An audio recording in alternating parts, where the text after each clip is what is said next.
Hello, my name is Jeff Deck, and I'm here for another evening reading by the fake fireside we've got right here. I'm going to be reading more from my book, The Pseudo-Chronicles of Mark Huntley. Before I do so, I'd like to do a shout out to a fellow author tonight. Tonight's author I'd like to spotlight is Dan Szczesny. That's SZCZESNY.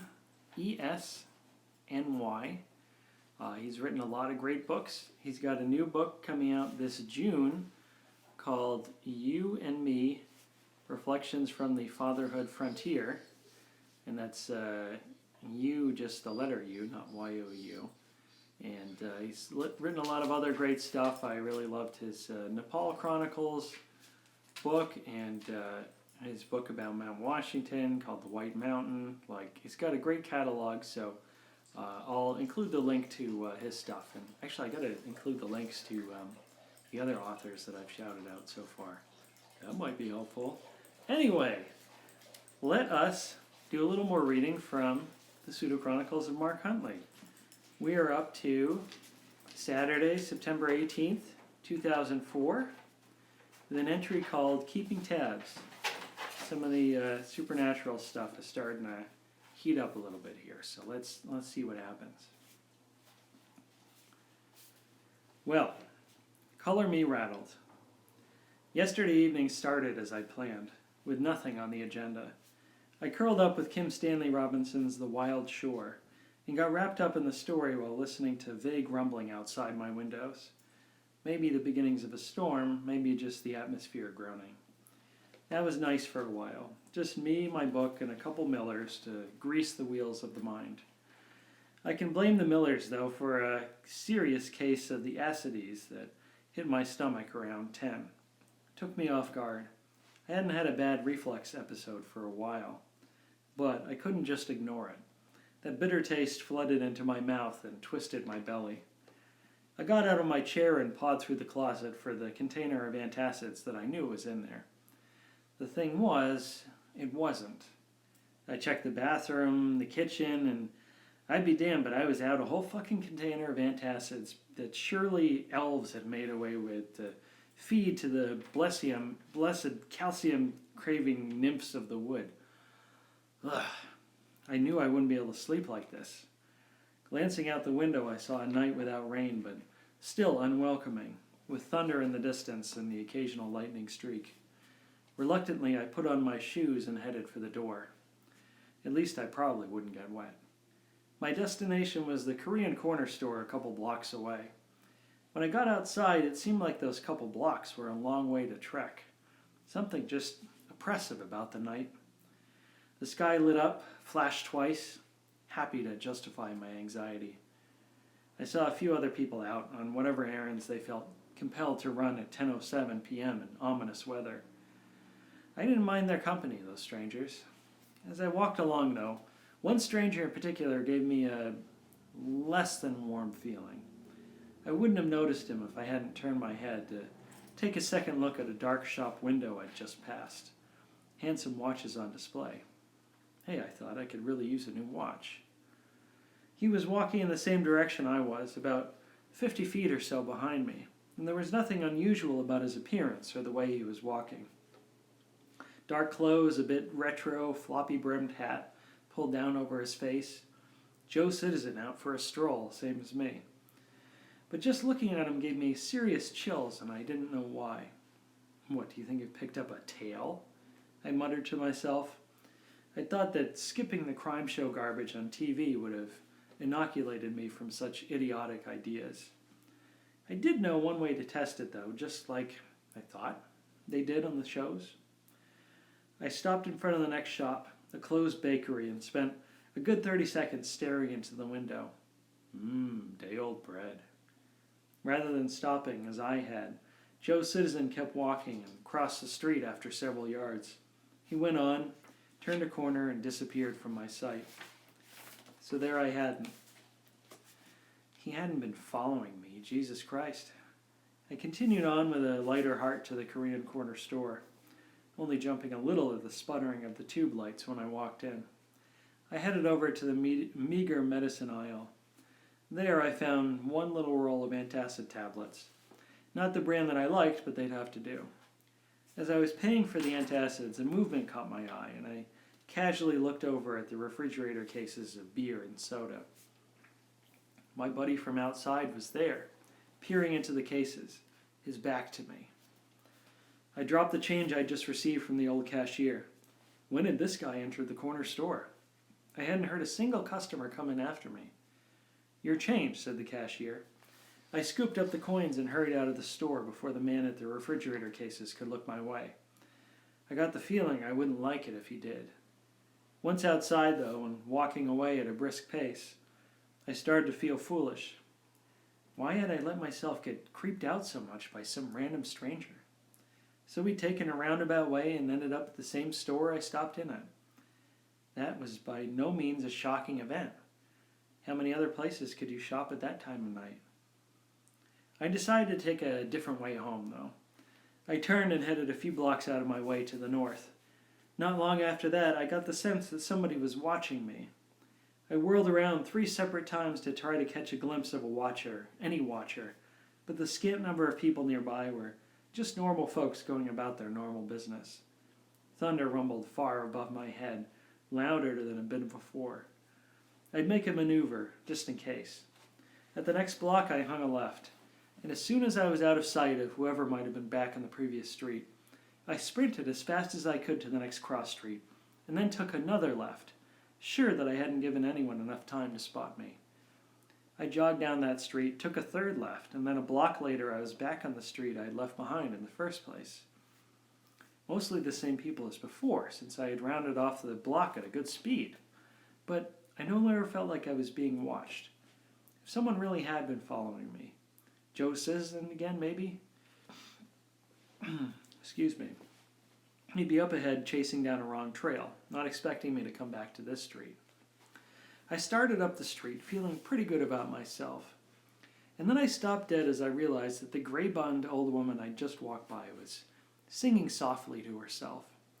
"See, the tavern lights are low. Black's the night, and how you shrink." I stared at her. She gave me an annoyed look and went quiet. I left her, and as soon as I came up to a guy in dreads sitting on some steps, I could hear him singing in a low, clear voice. "God, and is it time to go? Ah, the clock is always slow." I began to run.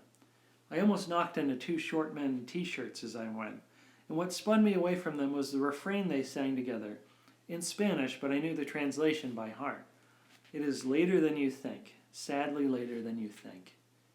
It was all I could do not to scream. My legs shook, hard, like they were angry, and then they stabilized and I pelted away. Yeah, unlikely. Crazy, I know. You can imagine what was going through my head. But that's not even the worst part. I was running blindly for home, not knowing whether I picked up my tail again. But what could I do? Where else could I go? I didn't have my being followed sense, but maybe I'd been stupid to rely on it in the first place. I reached my apartment building, skipped the elevator, flew up the stairs to my apartment, slammed the door behind me, took the antacids, 4 of them.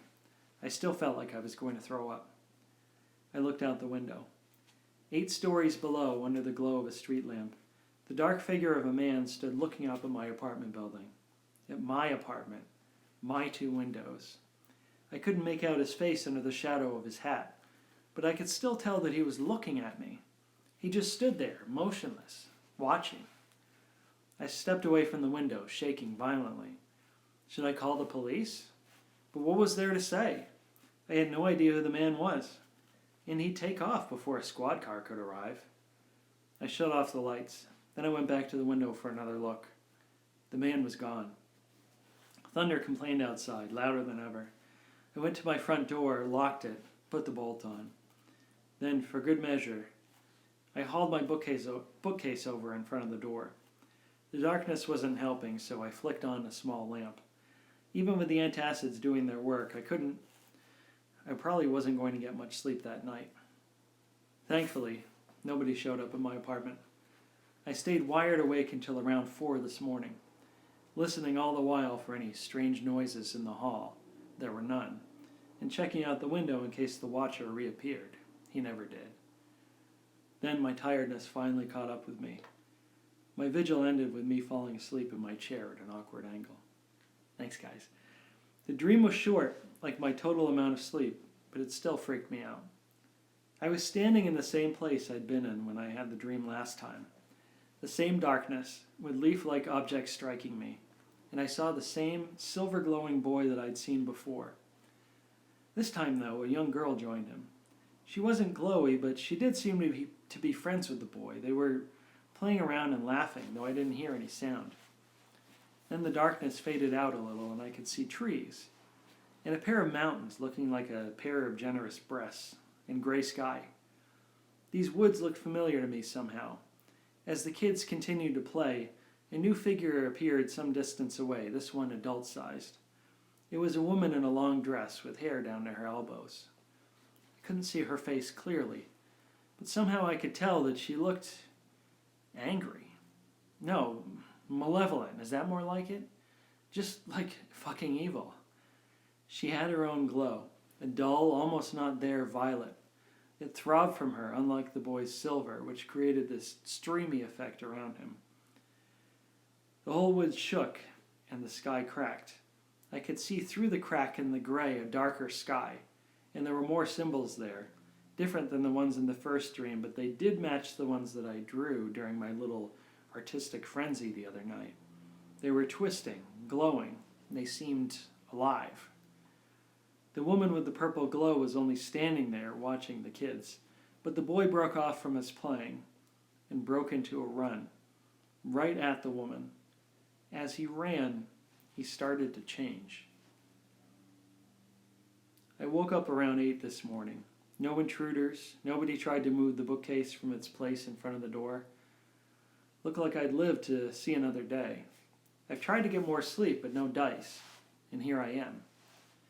Keep thinking about that dream. I'm starting to believe that it and the previous dream I had actually meant something. Why else would I dream about the glowing kid and a bunch of symbols twice? I mean, take the woods and the mountains in the dream. Of course, now that I'm awake, I know where they were. New England. More specifically, New Hampshire. And hey, let's get even more specific than that. The greater Manchester area. Those two mountains that look like tits, they were the Uncanunic Mountains, which the Indians named for looking like tits. It was right in the area where I grew up. So then, what if the glowing boy was me? Who would the girl be? Well, I happen to know someone recently unearthed from my childhood who makes an excellent candidate. Now, the woman, I have no idea who that would be, but I can ask Gwendolyn. I think I can ask Gwendolyn quite a few questions. If my dreams are actually distorted fragments of things that really happened, maybe she can help me mold them back into their proper shape and fill in the rest of the picture. Insane, right? You're thinking I'm well on my way to becoming Grandpa Doucette, seeing rats where no rats exist, right? Holy somatoform disorder, Mark. Sure, asking an old friend a bunch of strange questions based only on a couple of dreams. Ooh, couple. That's not the best way to recultivate a friendship. But I don't care. I've got both a song and a creepy stranger following me around. I've got stuff buried in my head that doesn't want to stay buried. I'm in that zone of weird crap. And it's clear now that I'm not getting out unless I take action. Posted by Mark Huntley at 12:33 p.m. Well, as always, I thank you for tuning in. Hope that this is providing a little free entertainment during weird and crazy times, and maybe not creeping you out too much more than you already are by the state of the world right now. If you liked what you heard, you can buy me a coffee or check out the rest of my books, including this one, at the links in my Instagram bio or in the description on YouTube if you're watching this on YouTube right now. Thank you so much, Liliana, sorry. You can watch my previous readings on YouTube as well, on my YouTube channel. So until next time, I will see you guys later. All right, have a great night.